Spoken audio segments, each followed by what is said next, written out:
El terror siempre ha sido uno de los ámbitos más importantes dentro de la cultura popular, y ciertamente, aunque no es un gusto que todos compartamos, sí es un sentimiento que de una u otra forma todos hemos sentido. Sin embargo, eso no es algo de lo que venga a hablar hoy. O bueno, sí, más o menos. Yo nunca he sido un fan acérrimo del terror. En realidad, la mayoría de las cosas que he visto relacionadas a este ámbito han sido más por morbo que por otra cosa. Y aunque personalmente nunca me he sentido atraído por películas y los videojuegos de antaño como los Resident Evil, los Silent Hill, nunca fueron parte de mi infancia, sí siento cierta atracción por las obras de terror independiente. Ya saben, como las series análogas o uno que otro juego o relato de terror independiente. Y algo que ha llamado la atención de varias personas durante los últimos años es el cómo los juegos de terror independiente parecen haber evolucionado a franquicias dirigidas enteramente a niños, casi como si todos los desarrolladores independientes se hubieran puesto de acuerdo para contar las mismas historias pero con una distinta skin, o dejar de lado cualquier intento por querer dar miedo. Pero, ¿sabías que esto en realidad se debe al nacimiento de un nuevo género llamado soft horror? Y tú podrías preguntarte, ¿qué es el soft horror? Bueno, pues el soft horror es un subgénero del terror que consiste en historias de miedo que no dan miedo, dedicadas a aquellas personas amantes del terror que no les gusta asustarse. Es un subgénero que ya lleva bastante tiempo, de hecho, y nació en el 2012 con el primer juego de soft horror Slender... No. De hecho, no. En realidad, este fenómeno del tan llamado soft horror nació más bien del odio y la necesidad. Y es que justo como mencioné hace unos momentos, los juegos de terror independientes se han inundado aparentemente de puros juegos que cumplen una serie de clichés que estos mismos juegos formaron. Ya sea por una falta de creatividad, la búsqueda por el camino fácil al éxito o tal vez simple coincidencia. La verdad es que mucha gente se siente un poco agobiada de este supuesto subgénero en ascenso.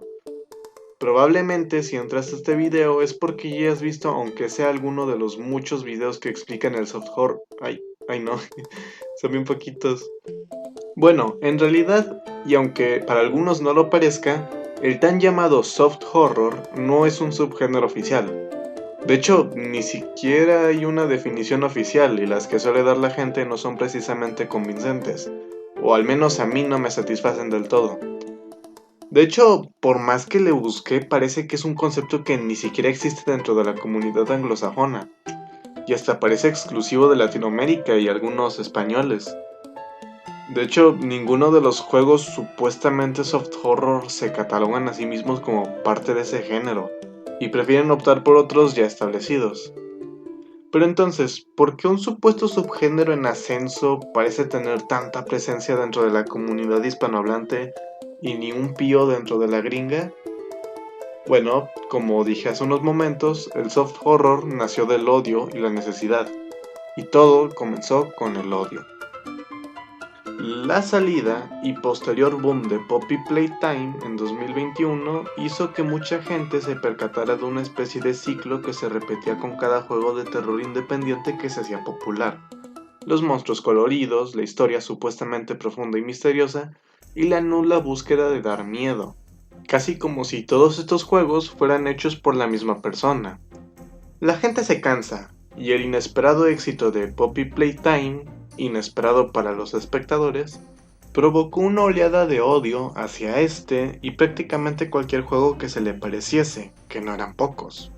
A la llegada de este juego, el usuario conocido como Fast, que es un youtuber de críticas, o ya no tanto de críticas, subió un video donde analizó este fenómeno en el cual, pese a que sacó una conclusión en la que explicaba el por qué muchos niños se sentían atraídos al terror, realmente no dejaba bien parado ninguno de estos juegos. De hecho, hasta me atrevería a decir que fue gracias a ese video que muchas personas formaron una perspectiva más amplia con respecto a ese fenómeno y posteriormente más personas comenzaron a despreciar a juegos como Poppy Playtime y parecidos. Sumando a eso otras críticas negativas al juego y algunas acciones de los propios desarrolladores que no los dejaban para nada bien parados. Sin embargo, si vieron el video de Fast, sabrán que ahí menciona otro aspecto importante que influye bastante al éxito de estos juegos, y no son solo los clichés.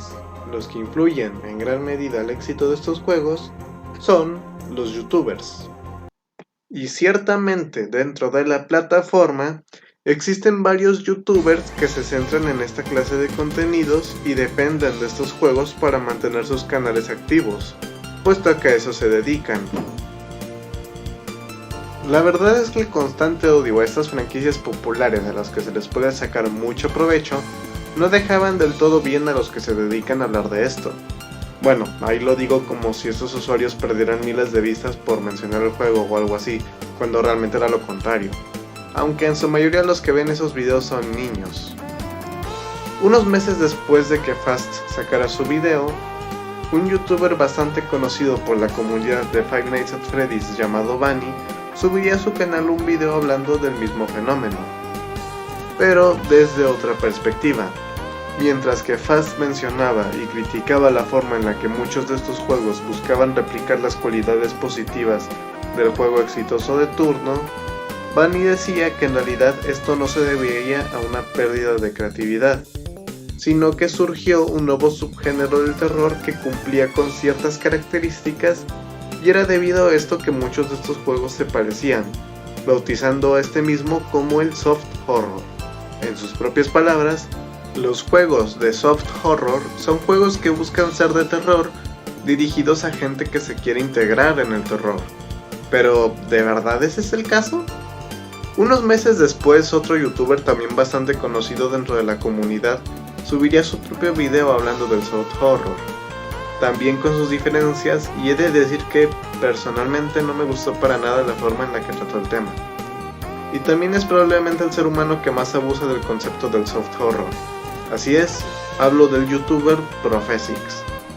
También hubieron otros videos hablando del tema, pero eso ya de youtubers pequeños. Bueno, yo tampoco es que esté en la cima del éxito, ¿verdad? Lo que pasó en realidad, al menos desde mi perspectiva, es que el tal llamado soft horror nació como una necesidad de defender esta clase de juegos, en la búsqueda de alguna forma de hacer que estos juegos no queden tan mal ante el público.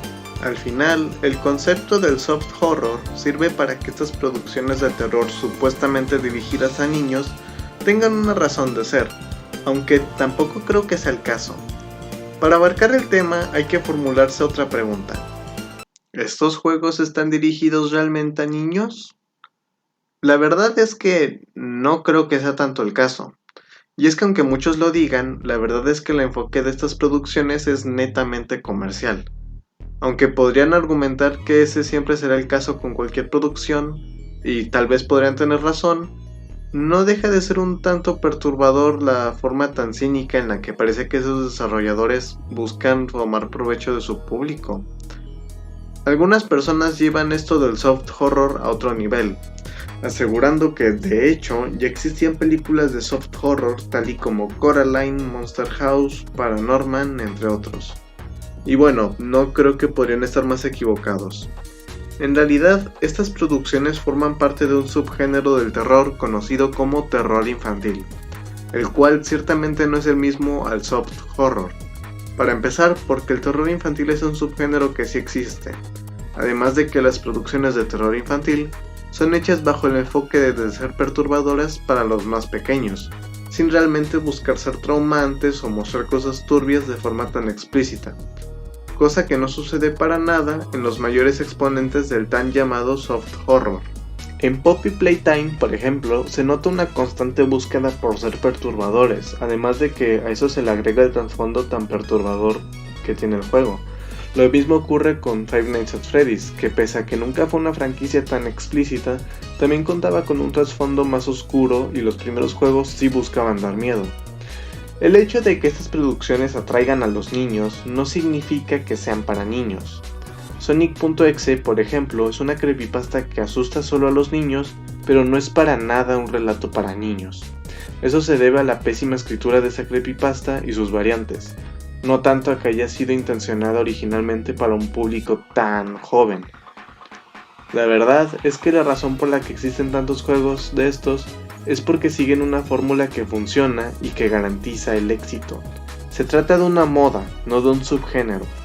En los videos de Fast y Bunny mencionan justamente cómo tras la salida de Slenderman, provocó una oleada de juegos que seguían sus características, del mapa abierto y tener que buscar objetos mientras te persiguen. Y a su vez, Five Nights at Freddy's fue un éxito por sus características en ese entonces únicas, que posteriormente se convertirían en clichés al empezar a ver tantos juegos que toman esas ideas, como el entorno y los peligros amigables y la historia misteriosa. La gente está harta de que aparentemente estos juegos solo buscan hacer mucho dinero y no tanto el de querer dar una experiencia aterradora, siendo el colmo del soft horror la salida y éxito de Garten of Banban, otro juego que sigue los mismos clichés de siempre y no conforme con eso es un juego hecho con el menor esfuerzo posible. Estando bugueado, los monstruos parecen diseñados por niños recién nacidos y la historia busca ser misteriosa pero no tiene ningún sentido. Garten of Banban es el colmo, porque nos enseñó que uno no tiene ni que esforzarse para conseguir el éxito. Y no es por querer señalar, pero algunas personas buscaban defenderlo con la idea de que el primer capítulo fue gratis y que el segundo no cuesta realmente tanto, cuesta como 100 pesos o $5 más o menos. Como si el juego hubiera sido hecho por amor al arte. Y, uy, sí, claro. Hicieron un juego que casualmente sigue los mismos clichés de siempre, que parece haber sido programado con las patas y por si acaso diseñaron una página donde te buscan vender mercancía de su maravillosa creación. Por si acaso, ya sabes. Y no soy un maestro de marketing ni nada, pero no necesitas hacerlo para darte cuenta la descarada forma en la que buscaron replicar el éxito de Poppy Playtime y generar muchas ganancias. Y lo peor es que hasta cierto punto lo lograron.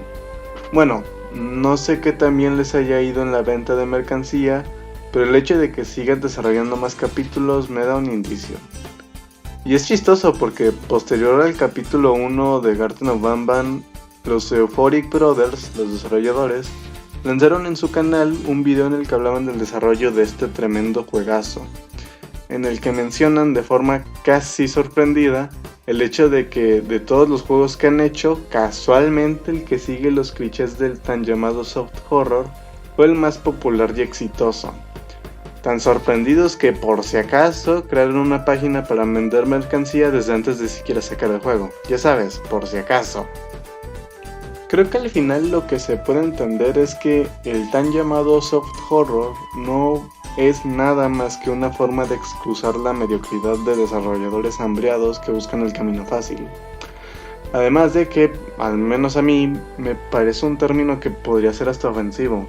Digo, muchos de estos juegos claramente buscan ser aterradores, y ver cómo utilizan el soft horror como una excusa para dejar de lado los errores y hacerlo ver como que todo está bien en este mundo me resulta en cuanto menos molesto. Sobre todo por el youtuber Profesix, que no es que tenga algo en contra de él, pero sí considero que irónicamente, pese a ser la persona que más abusa de ese término, también es el que más lo malusa, ya que según él, o al menos lo que da a entender, es que todos los juegos indie del terror son soft horror, sin importar las cosas que te muestren.